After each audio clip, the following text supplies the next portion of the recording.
Hi my dear friends, welcome to job updates in Telugu YouTube channel. Friends, Andhra Pradesh రాష్ట్రంలో ఉన్నటువంటి మొత్తం 26 జిల్లాలకు గాను 9 జిల్లాల్లో ఖాళీగా ఉన్నటువంటి వివిధ ఉద్యోగాల భర్తీకి నోటిఫికేషన్ రిలీజ్ చేయడం జరిగింది. ఇవి గవర్నమెంట్ పర్మనెంట్ జాబ్స్ కాదు, కాంట్రాక్ట్ మరియు అవుట్సోర్సింగ్ బేసిస్ పైన ఈ ఉద్యోగాలను భర్తీ చేస్తున్నారు. అయితే ఇందులో ఏమేమి వేకెన్సీస్ ఉన్నాయి, కావాల్సినటువంటి క్వాలిఫికేషన్స్ ఏంటి, అన్ని వివరాలు తెలియజేస్తాను. అలాగే మనం ఇప్పుడు చెప్పుకున్నటువంటి జాబ్స్ ఏవైతే ఉన్నాయో వీటికి ఎటువంటి ఎగ్జామినేషన్ కానీ ఎటువంటి ఇంటర్వ్యూ కానీ ఉండదు. డాక్యుమెంట్ వెరిఫికేషన్ చేసి మనకి ఉద్యోగం అనేది ఇవ్వడం జరుగుతుంది. మొత్తం సెలక్షన్ ప్రొసీజర్ అంతా కూడా 15 నుంచి 20 రోజుల్లోపు కంప్లీట్ అయిపోతుంది. సో నెక్స్ట్ మంత్ మీరు ఈ జాబ్లో జాయిన్ అయ్యే అవకాశం కూడా ఉంటుంది. శాలరీస్ అనేవి పోస్టును బట్టి 15,000 నుంచి 55,000 వరకు కూడా మనకి శాలరీస్ అనేది ఇవ్వడం జరుగుతుంది. ఇక పోస్టింగ్స్ ఎక్కడ ఉంటాయంటే మన మండల కేంద్రంలోనే మనకి జాబ్స్ పోస్టింగ్స్ అనేవి ఇవ్వడం జరుగుతుంది. ఒకవేళ మన మండల కేంద్రంలో ఖాళీలు అనేవి లేకపోతే పక్క మండలంలో మనకి పోస్టింగ్స్ అనేవి ఇవ్వడం జరుగుతుందన్నమాట. సో ఓకే, అసలు ఈ వేకెన్సీస్ ఏంటి, ఎలా అప్లై చేసుకోవాలి, అన్ని వివరాలు వీడియోలో తెలియజేస్తాను. ఇప్పటి వరకు ఎవరైతే మన ఛానల్కి సబ్స్క్రైబ్ చేసుకోలేదో ఇలాంటి డైలీ జాబ్ అప్డేట్స్ మిస్ అవ్వకుండా పొందడానికి ఇప్పుడే ఛానల్కి సబ్స్క్రైబ్ చేసుకోండి. అండ్ తప్పనిసరిగా మీ ఫ్రెండ్స్ అండ్ ఫ్యామిలీ మెంబర్స్కి ఈ వీడియోని షేర్ చేయండి. మై డియర్ ఫ్రెండ్స్, మనలో ప్రతి ఒక్కరికి different type of qualifications, different type of skills అనేవి ఉంటాయి. అయితే మన స్కిల్కి మరియు క్వాలిఫికేషన్కి తగ్గట్టుగా జాబ్స్ అనేవి దొరక్క మనం చాలా ఇబ్బంది పడుతుంటాం.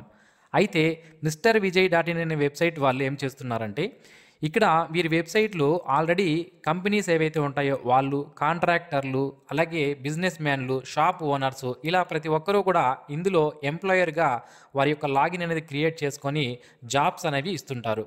అయితే మనం ఏం చేయాలి అంటే, నిరుద్యోగులు ఈ వెబ్సైట్లో క్యాండిడేట్ లాగిన్లో మనము రిజిస్ట్రేషన్ అనేది చేసుకుని మన ప్రొఫైల్ని కనుక క్రియేట్ చేసుకుంటే ఈ విధంగా మన యొక్క స్కిల్స్ మరియు క్వాలిఫికేషన్స్ తగ్గట్టుగా ఏవైనా జాబ్స్ అనేవి వచ్చినప్పుడు ఆ ఎంప్లాయర్లే మనల్ని పిక్ చేసుకొని డైరెక్ట్గా మనకి కాల్ చేసి మనకి జాబ్స్ అనేవి ప్రొవైడ్ చేయడం అనేది జరుగుతుందన్నమాట. అయితే ఈ వెబ్సైట్ లింక్ని వీడియో కింద డిస్క్రిప్షన్లో ప్రొవైడ్ చేశాను, ఒకసారి చెక్ చేయండి. డియర్ ఫ్రెండ్స్, ఫస్ట్ అసలు ఏ జిల్లాలలో నోటిఫికేషన్స్ వచ్చాయి అనేది నేను మీకు తెలియజేస్తాను. సో మొట్టమొదటిది వచ్చి మనకి చిత్తూరు జిల్లా, అలాగే రెండవది వచ్చి వైఎస్ఆర్ కడప జిల్లా, తర్వాత తిరుపతి జిల్లా, అలాగే ఈస్ట్ గోదావరి, దాని తర్వాత west Godavari and doctor Ambedkar Konaseema district, దాని తర్వాత కాకినాడ అండ్ అనకాపల్లి డిస్టిక్ మరియు విజయనగరం డిస్టిక్. ఈ డిస్టిక్ల్లో మనకి నోటిఫికేషన్స్ అనేది రిలీజ్ చేయడం జరిగింది.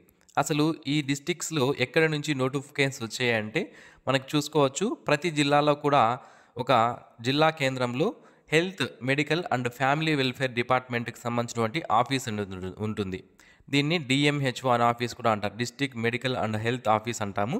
ఈ ఆఫీస్ నుంచి ఆయా డిస్ట్రిక్ట్కి సంబంధించినటువంటి నోటిఫికేషన్స్ అనేవి రిలీజ్ చేశారు. ఇది మనకి గవర్నమెంట్ ఆఫ్ ఆంధ్రప్రదేశ్ కింద ఈ ఆఫీసులు అన్నీ కూడా వర్క్ చేయడం జరుగుతుంది. ఇందులో ఖాళీగా ఉన్నటువంటి వేరియస్ అంటే ఒక్కొక్క జిల్లాలో ఒక్కొక్క రకమైన వేకెన్సీస్ అనేవి ఉన్నాయి. ఇది చిత్తూరు జిల్లాకు సంబంధించింది.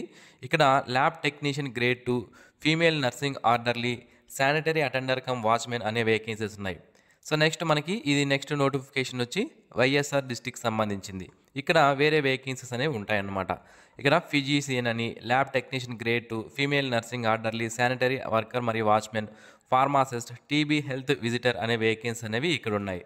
అలాగే నెక్స్ట్ తిరుపతి జిల్లాలో మనం చూసుకున్నట్లయితే ఇక్కడ డిఫరెంట్ వేకెన్సీస్ అనేవి ఉంటాయి. ఈ విధంగా మనము ఏ జిల్లాకైతే అప్లై చేయాలనుకుంటున్నామో ఆ జిల్లాకు సంబంధించి వేకెన్సీస్ అనేవి మారడం జరుగుతుందన్నమాట. మరి ఈ పోస్టులకు సంబంధించి ఎగ్జామినేషన్ ఉండదు అని చెప్పారు. మరి సెలెక్షన్ ఏ విధంగా చేస్తారు అంటే చూడండి, మన యొక్క క్వాలిఫికేషన్ ఏదైతే ఉందో ఆ క్వాలిఫికేషన్ని 100 మార్కులు, టోటల్ 100 మార్క్స్కి సెలెక్షన్ అనేది చేస్తారు. అందులో 75% ఆఫ్ మార్కుల్ని మన క్వాలిఫికేషన్లో వచ్చిన మార్కుల ఆధారంగా తీసుకోవడం జరుగుతుందన్నమాట. మిగిలినటువంటి 10 మార్కులకి వెయిటేజ్ అనేది ఇస్తారు.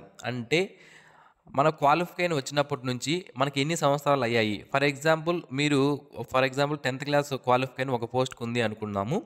10th క్లాస్ పాస్ అయ్యి 10 సంవత్సరాలు అయింది అంటే మీకు 10 మార్కులు ఇచ్చేస్తారు. 10th క్లాస్ పాస్ అయ్యి 5 సంవత్సరాలు అయిందంటే 5 మార్కులు ఇస్తారు. ఆ విధంగా మీ యొక్క క్వాలిఫికేషన్ ఎప్పుడైతే కంప్లీట్ అయిందో అప్పటి నుంచి మీకు ఒక్క సంవత్సరానికి ఒక్కొక్క మార్క్ అనేది ఇవ్వడం జరుగుతుంది. నెక్స్ట్ మిగిలినటువంటి 15% ఆఫ్ మార్క్స్ని ఎక్కడి నుంచి తీసుకుంటారు అంటే ఎవరికైనా కాంట్రాక్ట్గా కానీ, అవుట్సోర్సింగ్గా కానీ, లేదా COVID-19 టైంలో మీరు ఏదైనా వర్క్ చేసుంటే గానీ దానికి సంబంధించి 6 నెలలకు 1 మార్క్ అనేది ఇవ్వడం జరుగుతుందన్నమాట. ఈ విధంగా ఇక్కడ కూడా మనకి వెయిటేజ్ అనేది ఇస్తారు. ఓకే. సో, ఈ విధంగా మనకి టోటల్ వెయిటేజ్ 100 మార్క్స్‌కి ఇవ్వడం జరుగుతుంది. ఎటువంటి ఎగ్జామినేషన్ గానీ లేదా ఇంటర్వ్యూ గానీ ఏమీ ఉండదు. మీరు మనం అప్లై చేసుకున్న తర్వాత మీకు మెరిట్ లిస్ట్ అనేది రిలీజ్ చేస్తారు. ఆ మెరిట్ లిస్ట్‌లో గాని మీ యొక్క పేరు ఉంటే డైరెక్ట్‌గా మీరు ఇక్కడ డాక్యుమెంట్ వెరిఫికేషన్‌కి వెళ్ళిపోయి అక్కడ నా డాక్యుమెంట్ వెరిఫికేషన్ చేయించుకొని ఉద్యోగంలో జాయిన్ అయ్యే అవకాశం అయితే ఉంటుంది. మొత్తం ఈ ప్రాసెస్ అంతా కంప్లీట్ అవ్వడానికి 15 నుంచి 20 రోజులు మాత్రమే టైం అనేది పడుతుంది. మనకి అప్లై చేసుకోవడానికి డేట్స్ కూడా ఇచ్చారు. కొన్ని జిల్లాలలో 28వ తేదీ వరకు డేట్ ఇవ్వడం జరిగింది. మరికొన్ని జిల్లాలలో ఈ మంత్ ఎండింగ్ వరకు కూడా డేట్స్ అనేవి ఇచ్చారు. సో, మీరు ఏ జిల్లాకు అప్లై చేస్తున్నారు అనే దాన్ని బట్టే మీరు అప్లై చేసుకోవాల్సి ఉంటుందన్నమాట.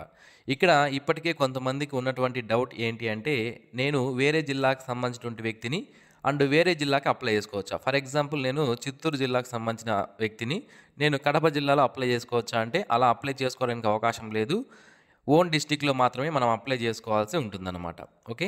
సో, మన డిస్ట్రిక్ట్ ఏదైతే ఉంటుందో చిత్తూరు వాళ్ళు చిత్తూరుకి, కడప వాళ్ళు కడపకి, ఈస్ట్ గోదావరికి, వెస్ట్ గోదావరికి అప్లై చేయాలన్నమాట. అండ్ పోస్టింగ్స్ ఎక్కడుంటాయంటే ఈ డీఎం అండ్ హెచ్ఓ ఆఫీసులకు సంబంధించి మనకి వేరియస్ హాస్పిటల్స్ అనేవి మన జిల్లా వ్యాప్తంగా ఉంటాయి కదండీ! ఆ హాస్పిటల్స్‌లో మనకి జాబ్ అనేది ఇవ్వడం జరుగుతుంది. అలాగే హెల్త్ ఆఫీసులు, వివిధ మెడికల్ డిపార్ట్మెంట్‌కి సంబంధించినటువంటి ఆఫీసులు, హాస్పిటల్స్‌లు, ల్యాబ్స్ ఏవైతే ఉంటాయో అక్కడంతా కూడా మనకి పోస్టింగ్స్ అనేది ఇవ్వడం జరుగుతుంది. సో, దగ్గరలోనే మన ప్రాంతంలో ఉన్నటువంటి హాస్పిటల్‌లో గానీ లేదా ల్యాబ్ సెంటర్‌లో గానీ మనకి జాబ్స్ అనేవి ఇచ్చే అవకాశం అయితే ఉంటుంది. ఇక ఈ నోటిఫికేషన్‌కి ఏ విధంగా అప్లై చేసుకోవాలి అంటే, మనకి మీ జిల్లాకు సంబంధించినటువంటి నోటిఫికేషన్‌లో ఒక అడ్రస్ ఇచ్చుంటారండి. ఆ అడ్రస్‌కి వెళ్ళి మన యొక్క అప్లికేషన్స్ అనేవి సబ్మిట్ చేయాల్సి ఉంటుంది. దీనికి అప్లికేషన్ ఫామ్ ఎక్కడుంటుంది అంటే, మీ జిల్లా నోటిఫికేషన్‌లో లాస్ట్‌లో పీడీఎఫ్ ఉంటుంది. చూడండి ఈ విధంగా అప్లికేషన్ ఫామ్ అనేది పీడీఎఫ్ అనేది ఉంటుంది. ఈ పీడీఎఫ్‌ని డౌన్‌లోడ్ చేసుకొని, ప్రింట్ తీసుకొని, ఇక్కడ లేటెస్ట్ పాస్‌పోర్ట్ సైజ్ ఫోటో అంటించి, ఇక్కడ మన యొక్క బేసిక్ డీటెయిల్స్ ఏవైతే ఉన్నాయో, మన పేరు, father name, Aadhaar card number, address, మన క్వాలిఫికేషన్ సంబంధించినటువంటి వివరాలు ఇవన్నీ కూడా ఫిలప్ చేసి రెస్పెక్టివ్ అడ్రస్‌కి పంపించాలి. రెస్పెక్టివ్ అడ్రస్ ఎక్కడ ఉంటుంది? ఏ అడ్రస్‌కి పంపించాలి అంటే, ఆ డీఎం అండ్ హెచ్ఓ ఆఫీస్ ఏదైతే ఉంటుందో ఆ యొక్క అడ్రస్‌కి మనం తీసుకొని వెళ్ళి డైరెక్ట్‌గా ఇవ్వవలసి ఉంటుందన్నమాట. సో, ఎప్పటిలోపు ఇవ్వాలి అండ్ దానికి సంబంధించి అప్లికేషన్ ఫీజు కూడా పే చేయాల్సి ఉంటుంది. ఓసీ క్యాండిడేట్స్ అయితే ₹500 ఇచ్చారు. SC, ST, BC physically challenged persons అయితే ₹200 అప్లికేషన్ ఫీజు అనేది ఇవ్వడం జరిగింది. ఈ ఫీజు అనేది ఎక్కడ పే చేయాలి అంటే, మనకి మన యొక్క నోటిఫికేషన్‌లో మన జిల్లాకు సంబంధించిన నోటిఫికేషన్‌లో పీడీఎఫ్‌లో చూడండి, ఇది చిత్తూరు జిల్లాకు సంబంధించింది. District medical and health officer Chittoor వారి పేరు పైన ఏదైనా బ్యాంకులో మనం డీడీ కట్టి డీడీని కూడా మనం తీసుకొని వెళ్ళాల్సి ఉంటుందన్నమాట.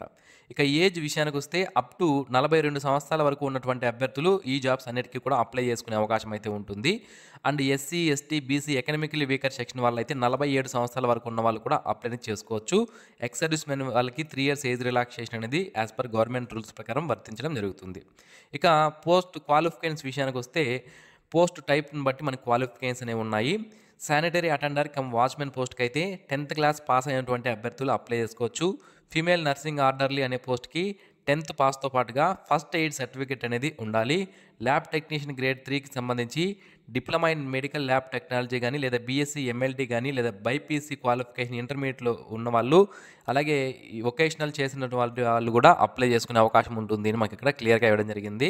అలాగే రిజిస్ట్రేషన్ అనేది తప్పనిసరిగా చేసుకొని ఉండాలి అని కూడా మనకి ఇక్కడ ఇవ్వడం జరిగింది. ఆంధ్రప్రదేశ్‌కి సంబంధించినటువంటి మెడికల్ బోర్డ్ ఏదైతే ఉంటుందో దాని ద్వారా ఆ సర్టిఫికేట్ అనేది రిజిస్ట్రేషన్ అనేది చేసుకొని ఉండాలి అని కూడా ఇవ్వడం జరిగిందన్నమాట.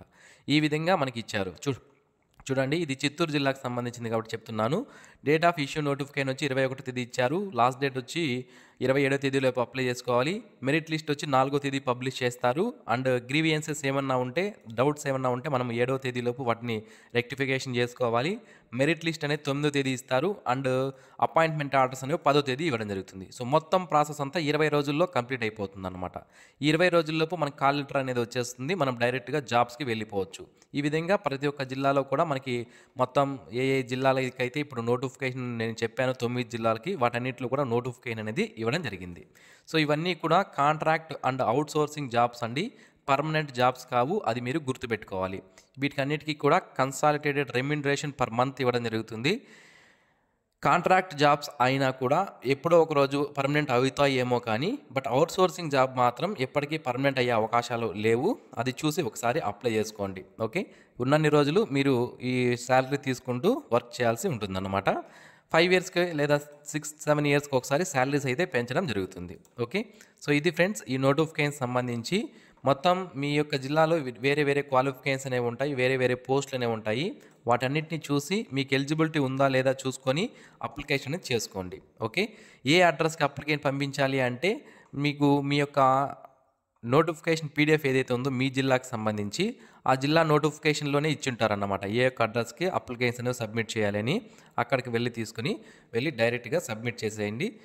మీకు కన్నా మార్క్స్ అనేవి ఎక్కువగా ఉంటే మీ క్వాలిఫికేషన్లో మీరు జాబ్కి సెలెక్ట్ అయ్యే అవకాశాలు కూడా ఎక్కువ ఉంటాయి. ఓకే, ఇది ఫ్రెండ్స్ ఈ నోటిఫికేషన్ సంబంధించినటువంటి పూర్తి వివరాలు. Thanks for watching this video. Have a nice day friends.